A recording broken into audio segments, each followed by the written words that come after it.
Good afternoon, everyone. So, we were discussing in our previous video about the biotechnology and biotechnology के अंदर हमें restriction enzymes, ligase enzyme और palindromic sequences vector के बारे में बात करी थी, plasmid vectors के बारे में और PBR 322 के वेरियस पार्ट्स हमने देखे थे और हमने ये भी बताया था कि they are different other than the PBR 320 they are bacteriophage plasmids are also there which can be used for the act as a vector to contain some more length of the foreign gene. Now we are going to understand that what are the step in this process of genetic engineering.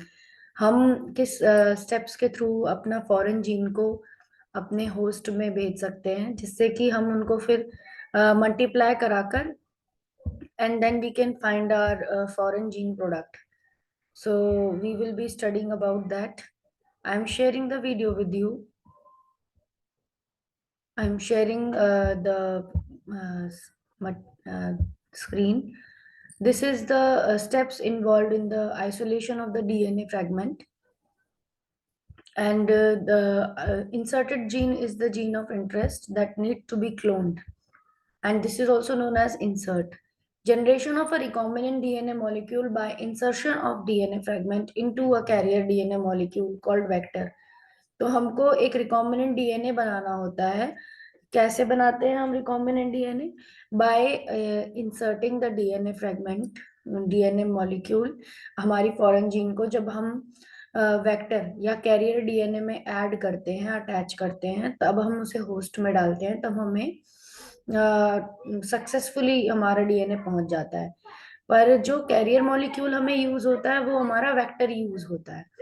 Transfer of the DNA into the E. coli, that is the host cell. This process is called transformation. Selection of only those host cells carrying the rDNA and allowing them to multiply, thereby multiplying the rDNA molecules. फिर हमें सिर्फ अपने transformant sales जो transform हो चुके हैं उनको select करना होता है फ्रॉम द नॉन ट्रांसफॉर्मेंट्स, और फिर हम उनको मल्टीप्लाई कर लेते हैं और हमें आरडीएनए मॉलिक्यूल्स लार्ज अमाउंट में क्लोन्ड मिल जाते हैं. Whole process can generate either thousands large amount of RDNA and gene cloning बोल देंगे इसलिए बिकॉज इसको फॉरेन जीन डाल दी हमने वेक्टर में और वेक्टर के थ्रू फिर हमने होस्ट में डाल दी, उसमें वो कई बार मल्टीप्लाई हो गई और इस जीन क्लोनिंग हो गई.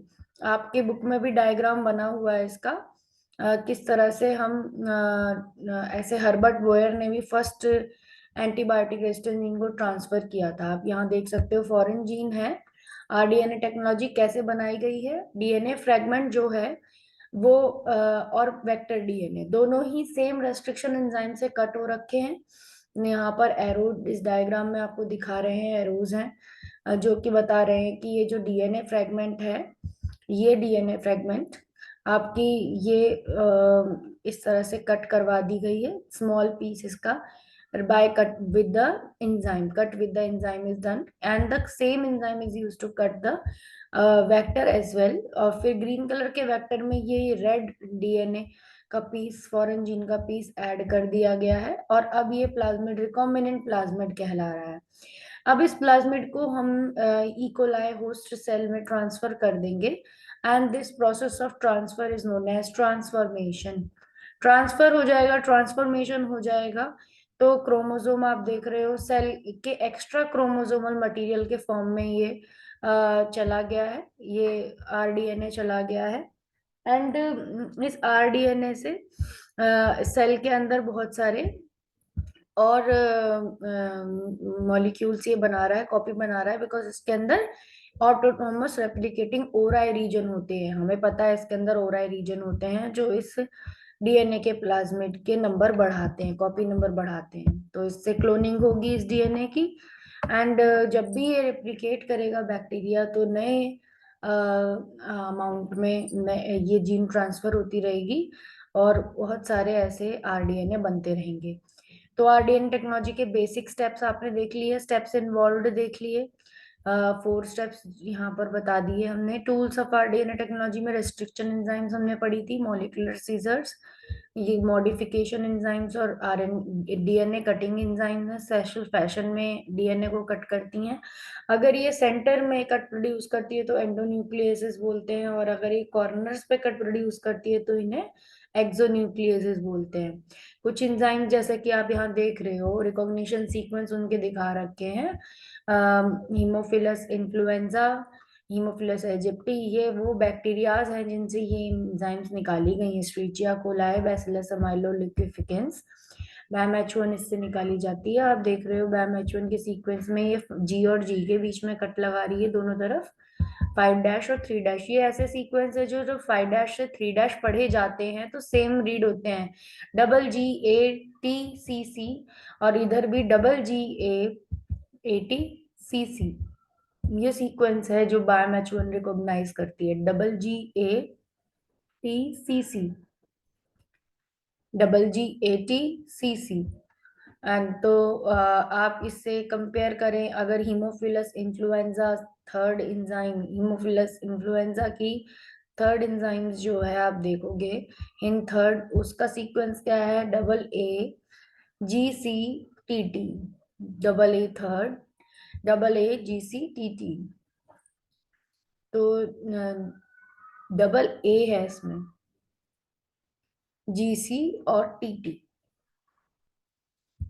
दोनों तरफ, ये भी ओवर हैंगिंग एंड्स बना रही है, सी की एंड बना रही है। जबकि आप हे थर्ड देखें, हीमोफिलस इजिप्टिस थर्ड देखें, तो ये ब्लंट एंड कट प्रोड्यूस कर रही है। ब्लंट एंड कट मतलब स्ट्रेट सेम सीक्वेंस पे सेम पोजीशन पे कट करना, जिससे कि बिल्कुल ब्लंट एंड कट प्रोड्यूस हो, ऐसे डीएनए सीक्वेंस प्रोड्यूस हो जो बिल्कुल सेम इक्वली टूटे हैं सामने से।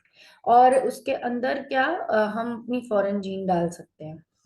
तो जब भी हम ये वाली एंजाइम यूज करेंगे, हिंड हे सेकेंड, तो बिकॉज ये है हेमोफिलस एजेप्टे की, फर्स्ट लेटर आता है जीनस के फर्स्ट लेटर से, तो एच यहाँ से आया है, ए ई इसको एजेप्टे से आई है, एंड थर्ड इसका ऑर्डर है जिसमें ये एंजाइम इससे निकाली गई है, तीसरी एंजाइम ये है, नोमेनक्लेचर है ये इसका। Now we will go to the next topic which is the sequence it makes, overhanging sequence आपको पता ही है, जब जो अनपेयर्ड रीजन रह जाते हैं 3'5' पे, उनको ओवरहैंगिंग रीजन कहते हैं। RFLP का हमने बताया था कि हर एक ऑर्गेनिज्म के अंदर अगर रेस्ट्रिक्शन एंजाइम से कट प्रोड्यूस करें तो भी जो उनके डीएनए होंगे वो अलग अलग मैनर में, अलग अलग पैटर्न में हमें दिखेंगे। उन पैटर्न को RFLP पैटर्न्स बोलते हैं।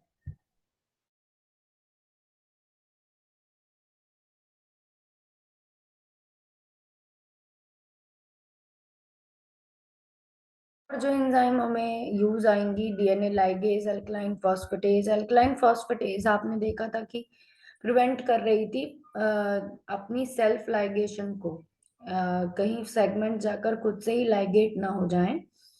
तो जब तक वो पर्टिकुलर फॉरेन डीएनए से लाइगेट होने के एबल नहीं बनती तो हम अल्कलाइन फॉस्फेटेज से एंड पॉइंट्स को ट्रीट करा देते हैं, और वो लाइगेट नहीं होती। और जब उनके अंदर हम फॉरेन डीएनए का कॉम्प्लीमेंट्री सीक्वेंस भेजते हैं तभी वो लाइगेट होती हैं। नाउ वी वेक्टर्स के बारे में बात करी थी, PBR322 के बारे में बात करी थी कि वो वेक्टर क्यों जरूरी है, क्योंकि उसके अंदर ओरी रीजन तो है, फर्स्ट रीजन तो उसका मोस्ट इम्पोर्टेंस है कि ओरी रीजन उसके अंदर होना चाहिए, ओरिजिन ऑफ रेप्लिकेशन, ओरी रीजन। सेकंड जो उसके अंदर इम्पोर्टेंट जीन होनी चाहिए वो सिलेक्टेबल मार्कर जीन होनी चाहिए, जिसका प्रोडक्ट होस्ट को, सेल को, जिसके अंदर वेक्टर है उसको आइडेंटिफाई करने के लिए काम आ जाए। मतलब ऐसे होस्ट सेल को आइडेंटिफाई कर सके हम, ताकि कि जिनमें वेक्टर गए हैं तो वेक्टर के अंदर सिलेक्टेबल मार्कर जीन है, उसकी वजह से वो अपनी आइडेंटिफिकेशन करवाता है। सिलेक्टेबल मार्कर जीन ज्यादातर एंटीबायोटिक रेजिस्टेंस जीन होती हैं, तो ऐसा बैक्टीरिया जिसके अंदर ये जीन गई होगी एंटीबायोटिक रेजिस्टेंस, वो एंटीबायोटिक रेजिस्टेंस शो करेगा। और अगर वो बीटा गैलेक्टोसाइडेज एंजाइम उसके अंदर है तो वो उसकी एक्टिविटी शो करेगा। अगर बीटा गैलेक्टोसाइडेज जीन के अंदर हमने फॉरेन जीन ऐड करी है तो बीटा गैलेक्टोसाइडेज एक्टिविटी लूज हो जाएगी। और अगर वो ऐड नहीं हो पाई है वहां पर बीटा गैलेक्टोसाइडेज में तो सबस्ट्रेट ब्लू रहेगा in the vicinity of the host cell. And gene expression एक ऐसी जीन भी होती है ग्रीन फ्लोरेसेंट प्रोटीन की जो भी एक सिलेक्टिव मार्कर की तरह काम कर सकती है, जो होस्ट सेल को वेक्टर को फ्लोरेसेंस करने के लिए मतलब लाइट प्रोड्यूस करने के लिए एबल बनाती है अंदर यूवी लाइट। तो ग्रीन फ्लोरेसेंट प्रोटीन ऐसी जीन होती है GFP। The vector must also have one unique restriction enzyme recognition site which can be used for cutting and introducing an insert. Vector के पास एक unique restriction site भी होती है जिसको वो यूज करता है कट करने के लिए, इंट्रोड्यूस करने के लिए इंसर्ट को। पर्टिकुलर रेस्ट्रिक्शन साइट जो कि वेक्टर में होती है वही फॉरेन डीएनए में भी वेक्टर साइट होनी चाहिए और दोनों को सेम एंजाइम आइडेंटिफाई करे, एक ही एंजाइम से उनको कट प्रोड्यूस करवाना चाहिए। Multiple cloning sites most of the commonly cloning vector के अंदर एक की जगह बहुत सारी मल्टीपल क्लोनिंग साइट्स होती हैं जिन्हें पॉलीलिंकर भी कहते हैं। मल्टीपल क्लोनिंग साइट भी फ्लेक्सिबिलिटी लाता है हम कौन सी एंजाइम को चुनेंगे ताकि हम अपना फॉरेन डीएनएस में डाल सके। Another desirable feature cloning vector का है कि वो स्मॉल साइज का होता है, thereby facilitating entry transfer into host cell में ताकि वो आराम से एंटर हो सके। Number of vectors have been developed incorporating these features but only plasmid or bacteriophages based vector will be discussed here. Plasmids extra chromosomal self replicating usually circular double stranded molecule हैं, naturally जो बहुत सारे bacteria में मिलते हैं इसमें मिलते हैं, जो कि प्लाज्मिड एसेंशियल होते हैं नॉर्मल सेल ग्रोथ और डिवीजन के। उनको वो ज्यादातर एंटीबायोटिक की रेजिस्टेंस शो करते हैं होस्ट के अंदर। सिलेक्टिव एडवांटेज उनको यूज होता है कि वो ऐसे मीडिया में भी ग्रो कर देते हैं करवा देते हैं होस्ट सेल को कि जो एंटीबायोटिक रिच होता है क्योंकि उसके अंदर ऑलरेडी प्लाज्मिड में एंटीबायोटिक रेजिस्टेंस जीन होती है। प्लाज्मिड 1 से 2 कॉपी की जगह मल्टीपल कॉपी नियरली 500 कॉपीज तक भी होस्ट सेल के अंदर रह सकते हैं। These naturally occurring plasmids are modified to serve vector। ये वेक्टर की तरह काम करते हैं। डीएनए का मॉलिक्यूल है, हमें डीएनए में जेनेटिक इंजीनियरिंग में आरडीएनए में क्या करना है, हमें नया डीएनए बनाना रिकॉम्बिनेंट। हमको फॉरेन डीएनए को वेक्टर डीएनए में ज्वाइन करना पड़ता है। वेक्टर डीएनए प्लाज्मिड्स होते हैं जो कि एक अपने अंदर पहले तो अटैच कराते हैं फॉरेन डीएनए को और फिर वो होस्ट के अंदर उस जीन को भेजते हैं। तो हम इन्हें कैरियर की तरह यूज करते हैं। PBR322 आपको पता चल गया, ये ऐसे वेक्टर्स हैं PBR322 जो प्लाज्मिड बॉलीवर रॉड्रिगविज और इनको बनाया एंटीबायोटिक रेजिस्टेंट जीन 2 हैं इसके अंदर, टेट्रासाइक्लिन एंड एम्पिसिलिन, और बहुत सारी रेस्ट्रिक्शन एंजाइम है। ये वो पक फैमिली के वेक्टर है, PUC फैमिली का। and these vector contain LAC-Z region and beta galactosidase enzyme LAC-Z gene इसके अंदर होती है जो बीटा galactosidase enzyme के लिए कोड करती है। This region will also contain a polylinker and thus insertion of foreign DNA इसके अंदर हो सकता है resulting in non-function enzyme। और स्क्रीनिंग कर सकते हैं आराम से हम recombinant plasmid containing host cell की in absence of beta galactosidase activity is indicative of plasmid containing the insert. Plasmid vector described above can replicate only in the E. coli. Many of these vector used in the eukaryotic cell also construct such that they can exist both in eukaryotic and E. coli. Such plasmid vector E coli में ही replicate होते हैं, पर ऐसे भी vector बनाए गए हैं जो यूकारियोटिक सेल में बनाकर हमने आर्टिफिशियली कंस्ट्रक्ट करें हैं कि जो दोनों में ही ग्रो कर सकते हैं, यूकारियोटिक सेल में भी और इकोलाई में भी। ऐसे वेक्टर को शटल वेक्टर कहते हैं। These vector contain 2 type of origin of replication. उनमें 2 ओरिजिन ऑफ रेप्लिकेशन होते हैं, एक यीस्ट के अंदर काम कर सकता है और एक इकोलाई में काम कर सकता है। Sorry, an example of shuttle vector is the yeast plasmid. Yeast plasmid को वाई प्लाज्मिड बोलते हैं। ये in this case the plant naturally occurring plasmid of bacterium agrobacterium tumefaciens ti plasmid suitably modify किया गया है वेक्टर की तरह काम में लेने के लिए। अब हम आगे देखें तो यहाँ पर इन तीनों के डायग्राम दिखा रखे हैं। PBR 322, PUC 19 and BIEP।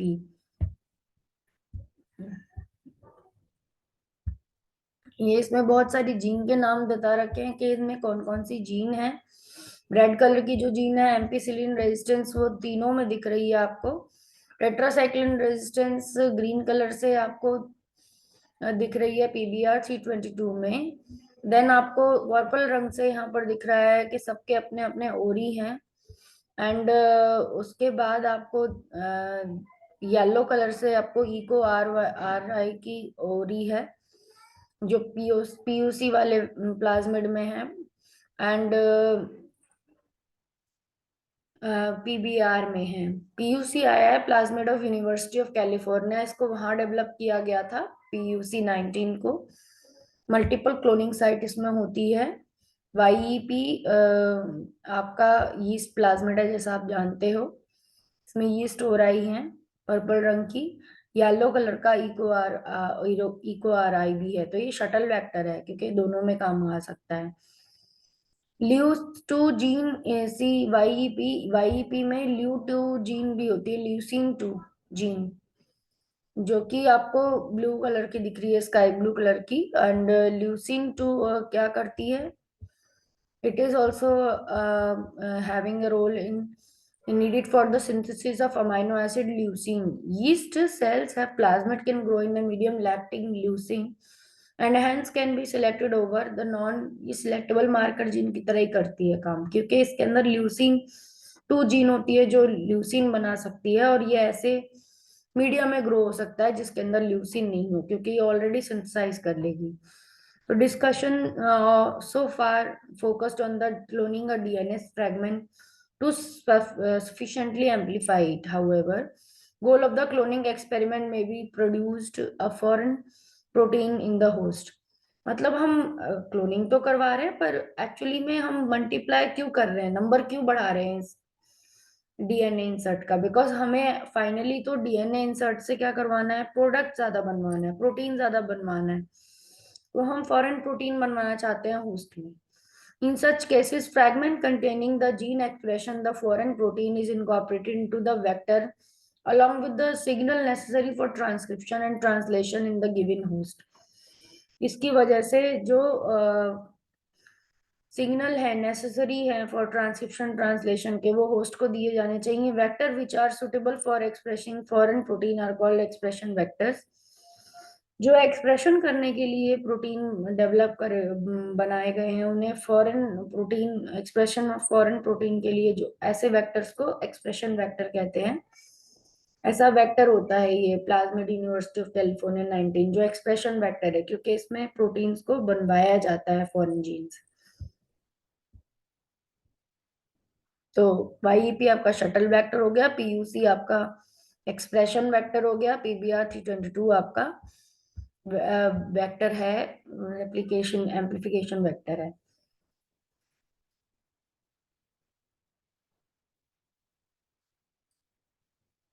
Eco are आई का वेक्टर है PBR 322। प्रोकैरियोटिक वेक्टर भी कह सकते हैं। Vector based on bacteriophage. Now हम वेक्टर जो बैक्टीरियोफेज में होते हैं उनको डिस्कस कर रहे हैं। बैक्टीरियोफेज वायरस होते हैं, ऐसे वायरस होते हैं जो बैक्टीरिया को इन्फेक्ट करते हैं। आप अपना ये बैक्टीरिया के अंदर अपना DNA इंजेक्ट करते हैं। तो वायरल DNA क्या होता है, उसके अंदर एक ऐसी मैकेनिज्म होती है जिसे बोलते हैं lysogenic pathway and lytic pathway. तो ये आते ही पहले DNA क्या करता है, वायरल DNA VDNA अटैच करता है अपनी जीन से। और ये अपनी कुछ ऐसी जीन लाता है जिसकी वजह से ये होस्ट DNA में अटैच हो जाता है। the injection of the DNA hence selectively replicated and expressed in the host cell resulting in the generation of the phases। और बहुत जल्दी जल्दी phases उसमें ग्रो करने लगते हैं। which eventually extrude out of the cell lytic pathway and infect neighboring cells, और neighboring cells को infect करने लगता है. The ability to transfer DNA from the phage genome to specific bacterial host during the process of viral infection gave scientists the idea that specially designed phage vectors would be used tools for gene cloning. Transfer कर पाना DNA का phase के अंदर viral infection से बचाना, ये एक mechanism था, जनरल मैकेनिज्म था.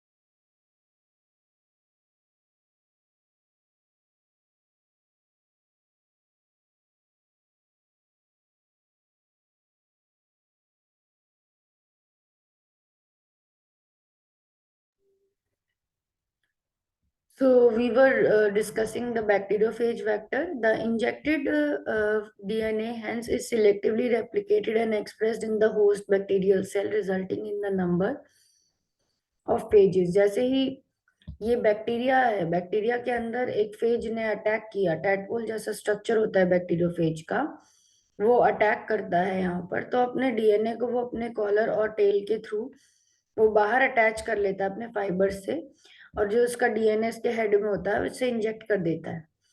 We can search also the cycle of the bacteriophage, the lytic pathways, so that you understand very well. So let us search the net.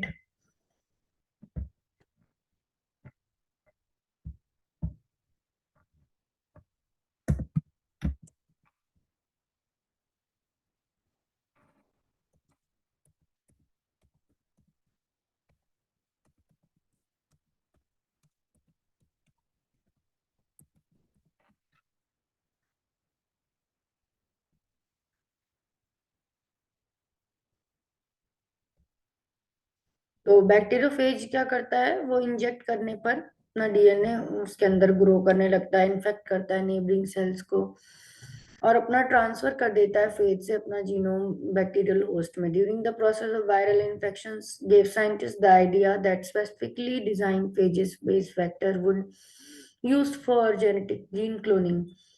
तो उनकी ये एबिलिटी कि वो बैक्टीरिया के अंदर अपना डीएनए पेस्ट करा पा रहे हैं, जीन क्लोनिंग के लिए उन्हें सूटेबल वेक्टर बनाता है. दो फेजेस होते हैं जो हम ज्यादातर एज अ वेक्टर यूज करते हैं, यहाँ पर उनका नाम दे रखा है lambda and M13 phases. There are two phases, lambda and M13 phases.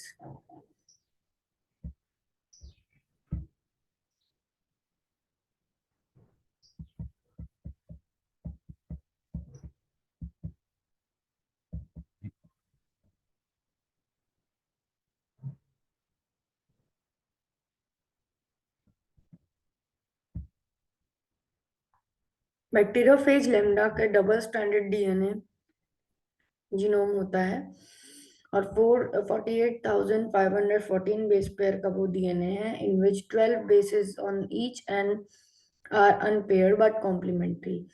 तो 12 बेसिस अनपेयर्ड होते हैं लास्ट एंड पॉइंट पे और कॉम्प्लीमेंट्री होते हैं एक दूसरे के. These and therefore are sticky and are called cohesive and or cos sites. In ends को cos site कहते हैं. ये important है packaging of DNA into phase heads के लिए. An important feature of lambda genome is that the large fragment in the central region of its genome is not essential for lytic infection of E. coli cell. Therefore, vector can be designed such that this region can be replaced by foreign insert. तो एक lambda phase genome का एक important point ये है कि उसके centre के जो जीन्स हैं वो कभी भी लाइटिक पाथवे में इन्वॉल्व नहीं होते, वो कभी भी अपने सेंट्रल रीजन को वो कभी भी एसेंशियल नहीं करता, लाइटिक इन्फेक्शन के लिए उसको जरूरी नहीं होते, तो वहां पर हम कुछ भी जीन रिप्लेस कर सकते हैं, फॉरेन जीन को वहां पर रिप्लेस करा जा सकता है central region of the lambda phage. And वो कितना इंसर्ट ले सकता है, it can take the insert of cloning of 23 kilo base pair in size. इतना वो डीएनए ले सकता है, ये इसका लिमिट है. कितना डीएनए ये ले सकता है। M13 filamentous phage है, infect the E. coli having a pilus protrusion which is selectively present in the cells containing F plasmid, F plus cells। तो M13 filamentous phage होने के साथ साथ वो F plasmid भी रखता है अपने अंदर, इसीलिए वो F plus cells उसको कहा जाता है। जिस भी बैक्टीरिया में ये कह सकते हैं कि इसके अंदर F पॉजिटिव वाला प्लाज्मिड आएगा, ऐसे ही प्लाज्मिड में इन्फेक्ट करता है M13 फिलामेंटस फेज, जो एफ प्लाज्मिड रखते हैं, यानी कि उनके अंदर जो फ्लैजिला होता है, फिलामेंट जैसा फ्लैजिला होता है, इसलिए उन्हें एफ प्लस कहते हैं, क्योंकि उसके अंदर जीन्स भी हैं। ऐसे बैक्टीरिया को ही करेगा इन्फेक्ट जिसके अंदर एफ पॉजिटिव सेल हो, जो जिसके अंदर एफ प्लाज्मिड मिले। Genome of the genome of M13 phage is a single-stranded circular DNA 6407 base pair का ये M13 का फिलामेंटस बैक्टीरिया होता है। इसके अंदर इतने बेस पेयर जीन होती हैं। Foreign DNA can be inserted into it without destructing any of the essential gene. So कोई भी एसेंशियल जीन को छेड़े बिना फॉरेन जीन इसमें इंसर्ट किए जा सकती हैं। In the life cycle of phage following infection of the E. coli of the host E. coli cell with the single-stranded DNA is converted to a double-stranded molecule which is referred to as replication form। तो life cycle में phase के infection होते ही, host E coli के अंदर infection होते ही phase का जो DNA होता है उसको सिंगल स्ट्रैंड डीएनए कन्वर्ट किया जाता है डबल स्ट्रैंड मॉलिक्यूल में, which is refer to as replicative form. The RF form until there are about 100 copies in the cells. At this point, DNA replication become asymmetric. Single-stranded copy of the genome are produced and are excreted from the cell packed with the protein as M13 particles. A major advantage of the developing vector-based M13 are that the genome is less than 10 kb in size. RF can be purified and manipulated exactly like the plasmid. In additional, gene cloned into M13 based vectors can be obtained in the form of single-stranded DNA. Single-stranded form of closed DNA, cloned DNA are useful for various techniques including DNA sequencing, site-directed mutagenesis। तो single stranded के DNA clone हो सकते हैं M13 phase से। And 10 kilo base pair in size का genome है इसका। That genome इतना छोटा है ये, जिसकी वजह से आरएफ रेप्लिकेशन फॉर्म प्योरीफाई और बहुत आराम से उसके अंदर मैनिपुलेट भी किए जा सकते हैं। तो M13 phase single stranded filamentous phase है, रेप्लिकेटिंग फॉर्म उसकी डबल स्ट्रैंडेड है, देन उसके बाद अगेन वो सिंगल स्ट्रैंडेड फॉर्म में चेंज हो जाता है। सो आपने M13 फेज के बारे में समझा। देन उसके बाद आपको कॉस्मिड्स, एक और तरह के bacterio, we can say it's a constructed by combining certain features of the plasmid and the cos-sites of the phase lambda. Simple cosmid vector contain plasmid origin of replication, a selectable marker, suitable restriction enzyme sites and lambda cos-sites। तो cosmids कैसे बनते हैं कि जब हम किसी का feature combine कर देते हैं, जैसे कि cos-sites, प्लाज्मिड की cos-sites का फीचर हमने कंबाइन कर दिया phase lambda से। The simplest cosmid vector containing a plasmid origin of replication, selectable marker, suitable restriction sites and the lambda cos-sites. Cosmids can be used to clone DNA fragment up to 45 kilo base pair. 10 के बाद अब कितने base pair का DNA इसमें copy हो सकता है? 45 base pair तक का। तो ये इसका जो कैपेसिटी है वो ज्यादा है, वो ज्यादा अमाउंट के डीएनए को कॉपी कर सकता है। YAC वेक्टर, YAC रीस artificial chromosomal vector to clone to clone the DNA fragments more than 1 mega base pair in size। Therefore there are useful, सबसे बड़े डीएनए को पैक करने के लिए YAC वेक्टर यूज होगा। Therefore they are useful in cloning DNA rather than required in the mapping genome such as the Human Genome Project। These vectors containing telomeric sequences, the sequences The centromere and the autosomal replicating sequence. Features required to replicate linear chromosome in yeast cell. Thus, these vectors also contain suitable restriction sites to clone the foreign DNA as well as the gene used for selectable markers. तो YAC vector artificial vector हैं जो कि require करे जाते हैं mapping करने के लिए जीनोम की, रहते ह्यूमन जीनोम प्रोजेक्ट की मैपिंग करी है तो उसमें रीस आर्टिफिशियल क्रोमोसोम्स भी लगते हैं. These vector contain telomeric sequence. इनके अंदर टीलोमर का सीक्वेंस होता है, the centromere and the autonomously replicating sequence होता है. Feature required to replicate linear chromosome in the yeast cell. उसके बाद नेक्स्ट एक आर्टिफिशियल आपको आता है क्रोमोसोम. बैक्टीरियल आर्टिफिशियल क्रोमोसोम है BAC. ये बेस्ड है natural extra chromosomal plasmid E coli पे. फर्टिलिटी और F plasmid. A BAC contain genes for replication and maintenance of F plasmid, selectable marker or cloning site. These vector can accommodate insert up to 500 kb and are used in genome sequencing projects. List the common cloning vectors which the size of the insert that can be cloned to them. यहाँ पर insert का size दे रखा है. चाहे तो आप इसका screenshot ले सकते हो कि प्लाज्मिडम पर सबसे कम DNA आ सकता है 0.528 kb. बैक्टीरियोफेज में आपका 9 to 23 kb आता है. कॉस्मेडम में आपका और ज्यादा बड़ा 30 to 40 kb एंड YAC में आपका 20 to 52 1000 इंसर्ट साइज आ सकता है. तो YAC आपका सबसे लार्ज इंसर्ट को रख सकता है. Animal and plant vectors, viral vectors. You have already learned how bacteriophages have been used to derive suitable vector for gene cloning experiment in E. coli. Similarly, जो वायरस प्लांट को infect करते हैं, जो virus animal को infect करते हैं, वो भी उनके क्या होते हैं, वेक्टर होते हैं.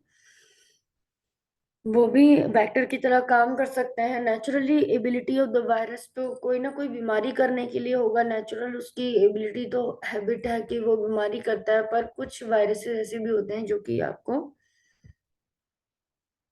कुछ हैबिट्स आपकी ऐसी हैं, वी कैन से कि आपने जो ये वेक्टर लिया है, जो एनिमल और प्लांट के वायरस लिए हैं, उनका ऐसा रहता है कि वो इन्फेक्ट करते हैं. स्पेसिफिक तो होता ही नहीं है वायरस. प्लांट वायरस है तो प्लांट में इन्फेक्ट करेगा, एनिमल वायरस है तो एनिमल में इन्फेक्ट करेगा. तो हमने जो स्पेसिफिक वायरसेस लिए हैं वो भी एज अ वेक्टर इंट्रोड्यूस करने के लिए हमारी जीन को काम आ सकते हैं. क्योंकि उनका लाइफ साइकिल कैसे रहेगा, पहले वो सरफेस पे एड्सॉर्ब होंगे, अपने आप को सरफेस पे जोड़ेंगे उस सेल की, फिर अपना डीएनए उसके अंदर इंट्रोड्यूस करेंगे, सेल की एनवेलप को या मेम्ब्रेन को फ्यूज करा देंगे बाहर की सेल की मेम्ब्रेन में. एंड उनको फिर एक बार डीएनए अंदर आ गया तो they have made ideal vehicle to transfer foreign DNA into eukaryotic cell in culture. Eukaryotic cell में भी आराम से पहुंचा देते हैं कुछ भी पहुंचाना हो तो. A vector-based simian virus SV40 was used in the first cloning experiment including mammalian cell. इसको यूज किया गया क्लोनिंग एक्सपेरिमेंट के लिए SV40 को. ये एक वायरस है, सिमियन वायरस. इसको फर्स्ट क्लोनिंग एक्सपेरिमेंट के लिए यूज किया गया इन्वॉल्विंग मैमेलियन सेल्स. मतलब हमने कुछ फॉरेन जीन इसके थ्रू डाली है, SV40 वायरस के through. Number of vectors based on the other type of viruses like adenovirus, papillomavirus have been used to clone the genes in mammals. Cloning करवाने के लिए adenovirus और papillomavirus का use किया गया. The present retroviral vectors are most popular for cloning genes into mammalian cell. और at present जो use होते हैं वो रेट्रोवायरल वेक्टर यूज होते हैं. ह्यूमन में कोई भी जीन डालनी हो, एनिमल में कोई भी जीन डालनी हो. In case of plants, viruses like cauliflower, mosaic viruses, ऐसे प्लांट्स वायरस यूज होते हैं प्लांट में जीन डालने के लिए. जेमिनी वायरसेस, जैसे आपने 12th चैप्टर पढ़ा है एप्लीकेशन ऑफ बायोटेक, उसमें आपने आरएनए इंटरफेरेंस के लिए आप nematode specific protein specific gene उसमें डालते हो, उसके कॉम्प्लीमेंट्री डीएनए को डालते हो, तो वहां पर भी आप कॉलीफ्लावर में डाल मोज़ेक वायरस का यूज कर सकते हो। टोबैको मोज़ेक वायरस का यूज किया होगा आपने वहां पर आरएनए इंटरफेरेंस के जीन डालने के लिए। जेमिनी वायरस भी यूज हुआ है प्लांट में जीन ट्रांसफर के लिए। होस्ट सेल क्या होते हैं? ये भी एक टूल है, होस्ट सेल, जिनको हमें कॉम्पिटेंट बनाना होता है ताकि ये फॉरेन जीन को ले अपने अंदर। फॉरेन जीन के को लेंगे तभी ये ट्रांसफॉर्म्ड कहलाएंगे। तो होस्ट को हमने इकोलाई तो प्रोकारियोटिक जीन्स को मल्टीप्लाई कराने के लिए होस्ट बनती है। यीस्ट आपका यूकैरियोटिक जीन को एक्सप्रेस करवाता है। एनिमल और प्लांट सेल्स भी कल्चर करे जाते हैं और ये भी होस्ट सेल्स होते हैं। इकोलाई को मोस्ट वाइडली यूज ऑर्गेनिज्म है आरडीएनए टेक्नोलॉजी में, उसके जेनेटिक मेकअप की वजह से, क्योंकि वो ज्यादा उसके बारे में ज्यादा पढ़ा हुआ है, इजी टू हैंडल है, ग्रो है, कर सकते हैं उनको। और उसके बाद मेजर एडवांटेज है इकोलाई का as host is under optimum condition the cell divide every 20 minutes. वो 20 मिनट में अपने आप को डिवाइड कर लेता है, लार्ज नंबर के अमाउंट में फॉरेन डीएनए को क्लोन भी करा देगा, रिकॉम्बिनेंट प्रोटीन्स भी बना देगा उसके अंदर से प्रोडक्ट बना के। For expression of eukaryotic protein कौन सा ज्यादा प्रेफर किया जाता है इसके लिए? पोस्ट ट्रांसलेशन मॉडिफिकेशन सब होने होते हैं, इंट्रॉन्स हटानी होती हैं, एक्सॉन्स जोड़नी होती हैं, तो E coli thereby necessitates the use of only eukaryotic host. तो इसलिए हमें यहाँ पर यूकैरियोटिक होस्ट चाहिए होते हैं हम अगर यूकैरियोटिक प्रोटीन का एक्सप्रेशन चाहें तो।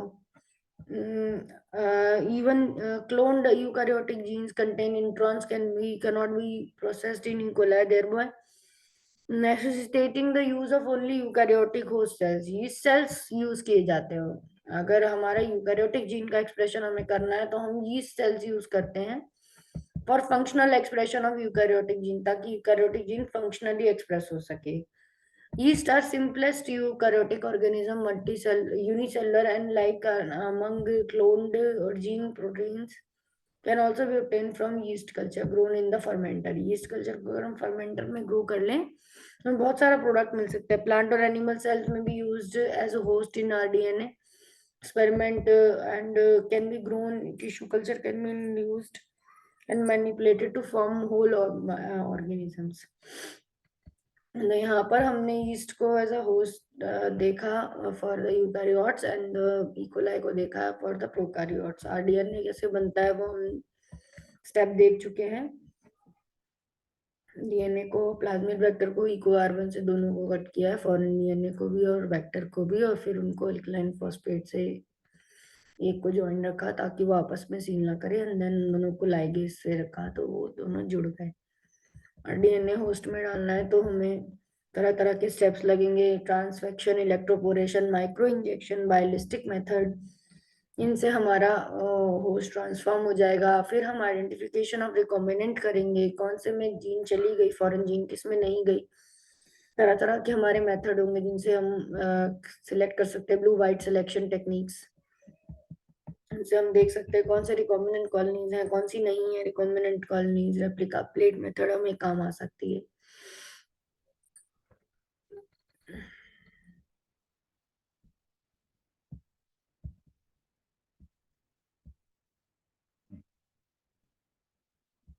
डीएनए टेम्पलेट को भी एम्पलीफाई किया।